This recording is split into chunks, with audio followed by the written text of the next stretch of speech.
Tell me about the new band here. Well, this is the Den of Denim. We just started playing in September, played our first show at the Bristol Rhythm and Roots reunion. And back here at home, we're getting ready to play at the Neighborhood Theater. Pedal steel, fiddle, upright bass, drums, piano. It's a great sound. Love playing with these guys. How'd you guys all come together? Was it happenstance, or y'all been kind of playing with each other off and on, or how'd that come about? I think, over the last years that I've played here in Charlotte, I've seen these guys in bands and had the chance to jam with them here and there. For those who are going to come out and check it out, what is the sound like? How would you describe it? It's crooner country, a little bit of alt country vibe, but it's pretty laid back vibes, but fun.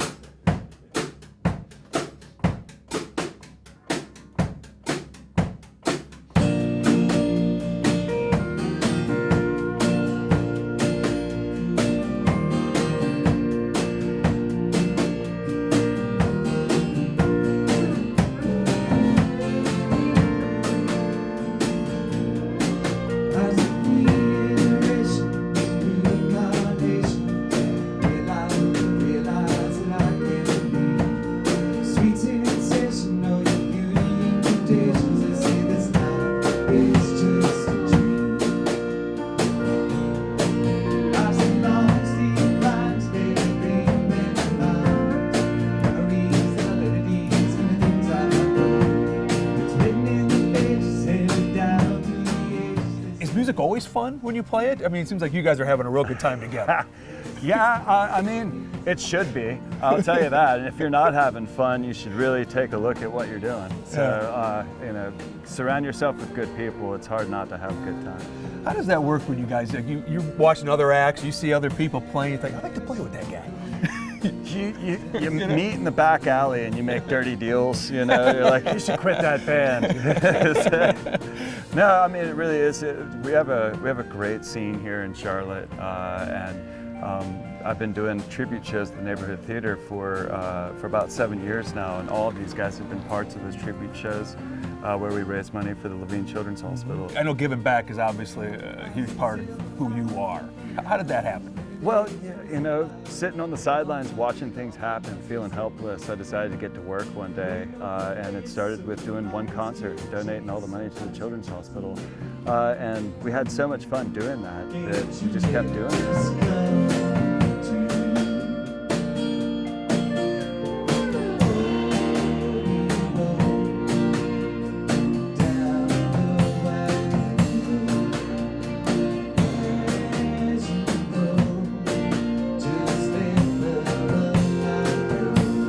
Talking about the Charlotte music scene, where is it right now? How would you rate it? Is it improving? Getting, where do we have to go with it? It's funny. I mean, we've been putting out great music for a long time. I mean, Anthony Hamilton, the Avett Brothers. There's so many people out there that are absolutely killing it. There's guys putting music on HBO all the time, popping up on those shows over there. Yeah. I just think if you don't know about the music scene here, all you have to do is show up at your local venues like the Neighborhood Theater, the Evening Muse, Snug Harbor, and you're going to find out a lot of bands here in the Charlotte area are successful bands, even though sometimes you don't show up for their shows. Doesn't mean it's not great music, right? Yeah. Because we lost a few venues, obviously, along the way, too. We have. I missed the Double Door, just like everybody else. The only way that those things can stay a part of our community is if we go and patron them. You guys are working on an album, right? Or you're about to? Yeah, we're working on a record, and I'll probably release a song called Slow Road soon. And it'll be on everywhere where you can download it. Fedor and the Denim Denim.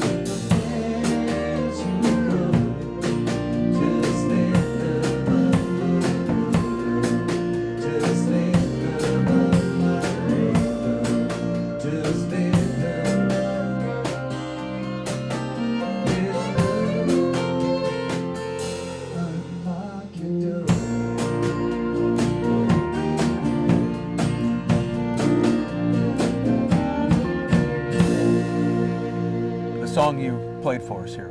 Tell me about it, the name of it, where it comes from. Let Love Unlock Your Door is the working title of that song.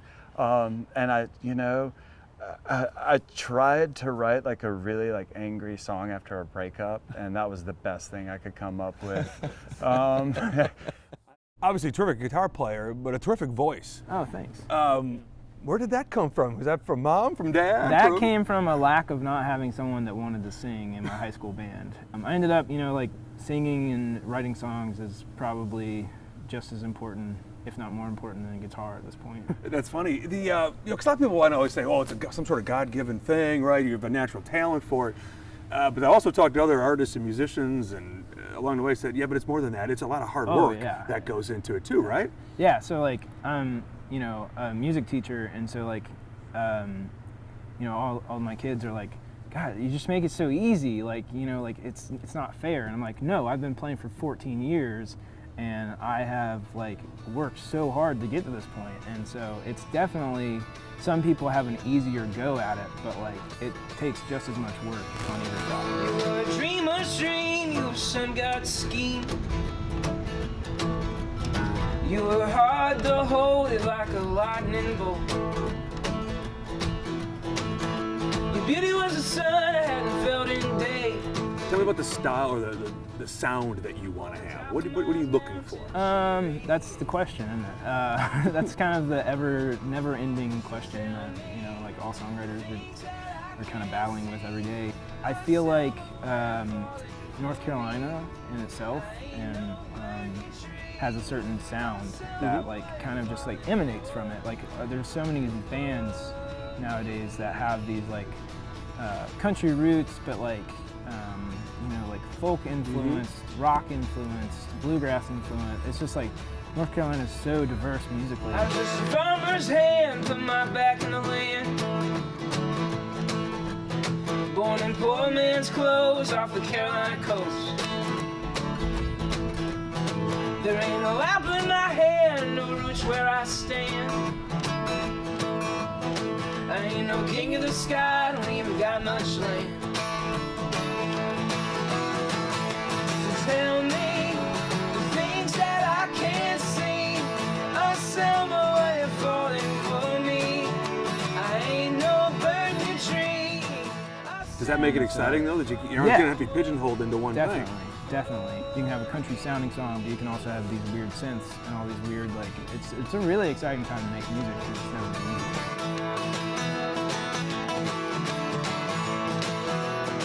Oh, your curvy constellations pulling me in. There goes your heavenly body around my sun again. You said reach for me, I'll never be far. You don't gotta stand on the moon just to see those stars. Whenever I went to the Boone and up in the mountains, I got exposed to like all this acoustic music and all this folk music, and I really started digging into country music, and I started digging into like all these different artists that have influenced me. What do you get a bigger charge out of? Is it writing the melodies to it, or writing the song itself, the lyrics? Well, the song and the melodies for me come together. So like I have to sit down. Sometimes I can think of a line or whatever, but I definitely, the melody, I don't want to say is like, the melody comes more naturally than the lyrics do, and so I focus a lot more on the lyrics. Tell me the things that I can't see. I sell my way of falling for me. The song you did, Selma. Tell me about it, the story behind it. So it's about my grandparents, really. They died a couple years back, and I was on the way to their funeral in Wilson, North Carolina. And so we were passing Selma, a sign for Selma, North Carolina, which is a small town I've never been to before. But and I wrote down in my book. I was riding with my parents, and I wrote down Selma, tell me the things that I can't see. And so that's kind of how it stemmed from. Tell me the things that I can't see. I'll sell my way of falling for me. I ain't no bird in your tree. I was going to ask you real quick about the the benefit that's coming up in December. First time, I guess, you're going to be involved in it. What sort of drew you to be a part of this? It's just such a great opportunity to play with some of my friends, some of this wonderful talent in this community. It's such a great opportunity to help Leans and raise money for them anytime I can. I'm there for anytime I can help the community.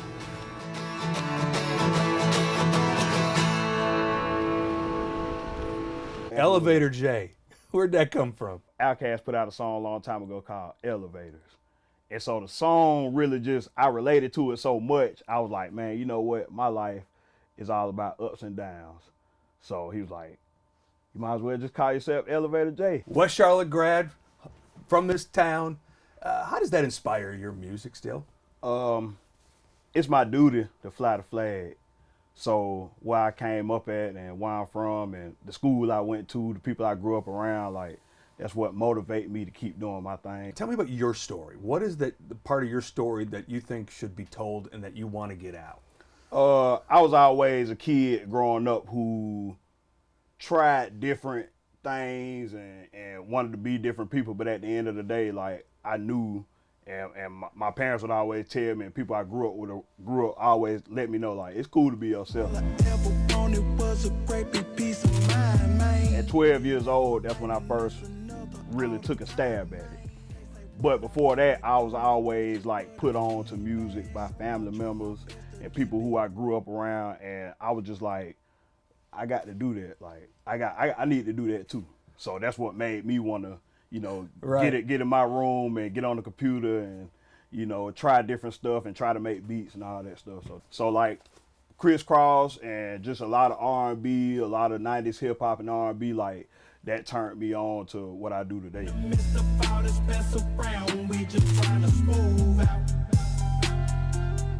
I always felt like I was kind of like a creative individual. So like all I knew, just from me listening to music, I knew I had to rhyme. So rhyming came easy. When I wrote my first 12-bar verse, I ran into the living room. It was my mom, my aunt, my cousin. And I said the 12-bar verse for him, and everybody sit back, laughing. But like I said, it worked out. That's how it was supposed to be. Where do you want to take all this? Can you stay in Charlotte and make it work here, or do you have to go to LA, Atlanta, some other place, to make it big in this line of work? My whole goal is my duty to make it happen here in Charlotte, North Carolina. This is my backyard. And I feel like if I can't make it happen here, I can't make it happen nowhere else. You feel like a little responsibility. You want to make it happen. That's my duty. Is that to pave the path for others too? Yes, sir. Why is that important to you? People you read about in history books and stuff like that. Like, I just feel like if I don't make it, then at least I paved the way for somebody else to make it.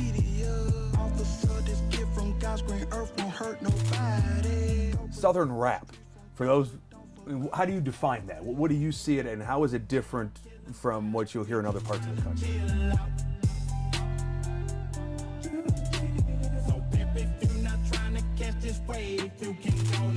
At one point in time, we wasn't respected in the rap community, and it was hard for us to really make a name for ourselves. But that's Southern rap. You got the lyrics, you got the lifestyle, you got just the culture in general. You know what I mean? From like I said, from Carolina all the way to Texas, in each state is something different, but it's all Southern. Is the sound different or just the story different? I feel like both, cause it's all the same, really, around the whole world, but it's different at the same time. We had a different struggle down here in the South. And you're still working on giving back, right? As far as helping out, and you have an event that you do. What is it, monthly? Tell me about that. Every second Friday of the month. Player Made. What is that? We put together the event to give people a taste of the music that we listen to in the car every day. We got tired of hearing, no disrespect to like mainstream, we got tired of just hearing like top 40 music all the time and hearing the same playlist. You know what's gonna come on next. Like, we want to go in the club, or we want to go to the bar and hear the B-side stuff. Where do you see yourself here in a couple of years? Where do you want to be? What do you want to be doing? I definitely want to travel a lot more. and fly the flag around the world. Like I said, I always want to be here. It's my backyard. I got to hold it down. But I want more people to hear what I got going on.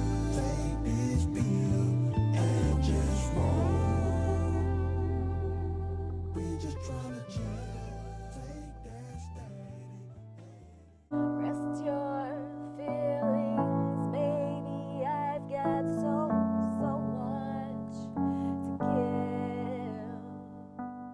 give. It is my declaration to step out this year. I believe 2020 is my year. I have so much that I want to accomplish. I have so much to give. I have so many talents that sometimes I kind of tuck away. You know, some people hide and shrink back, or they think, oh, this isn't the best, or it's not as good as Sally or Sam, so it's not meaningful, but it is. You have so much to offer, and so I just wrote this song to encourage myself, put it out there. Growing into confidence, oh, it's time to live.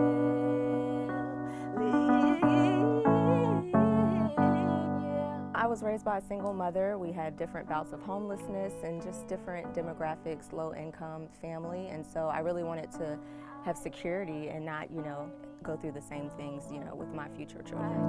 But I've got so much to give. Explain to people what that's like to be a child and to not have a home and to not have just security all of the time. What was that like growing up? You want to know the truth? Yeah. I wasn't aware at the time. Really? Most of the time, no. Mm-mm. I was enjoying life with my mother, and I wasn't aware until I got maybe about middle school, and I realized some kids had other things that I didn't have, and so I really just wanted to build a better future and build a better life. I've always been outgoing. I've always been a straight A student, and so I thought corporate America will be the right route for me, and $500,000 in scholarship money. So Right. I thought, oh wow, well, this is looking great, and did the internships, and I thought something's missing. It's time to live.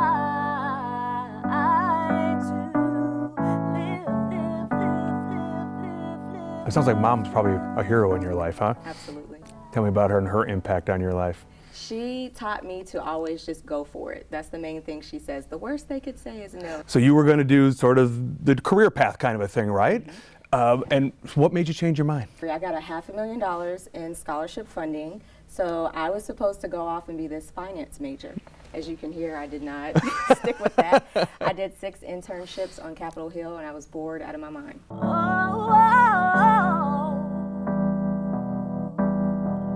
Yes, it's time to live. You had a sure bet kind of going here, right? I mean, this was the easy path probably for you. You were going to be successful. To kind of just set that aside and really roll the dice. How hard was that? It was difficult. I had a lot of sleepless nights. I would wake up in cold sweats because I'm thinking, oh, I'm the girl from town that got all the scholarship money and I'm going to be this failure. My college counselor said music is meant to be a hobby. It's not meant to be a career path. And so that terrified me. I just thought, wow, I'm really leaving everything that I know brought me the thing I wanted, which was security. But obviously this wasn't something, playing the keyboard, other instruments, singing, it was something you were already doing, right? No. Not at all? Well, I started my sophomore year of college. Like you hadn't performed anywhere, written any music, nothing like that? I did acting and modeling as a child, but I hadn't done music.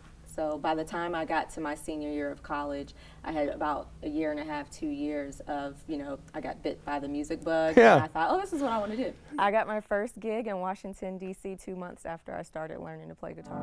It's time to live, and I'm not worried. So you're obviously drawing on your background as you write songs. Tell me how that has influenced, you know, what you perform. It is everything. I pretty much write a song. It's like an open diary of what I'm processing and going through in my life at that time. So if you want to know what I'm thinking about, just listen to my latest song. I think my gift is being able to tell my story. It's really storytelling, so that's my talent. If it means I'm in front of a camera and I'm modeling, I'm acting, whatever that is, I think the arts, I see them as a tool to connect with the people and inspire the people and give them the hope that I wanted to have and that I needed to have to get through those tough times. I'm not backing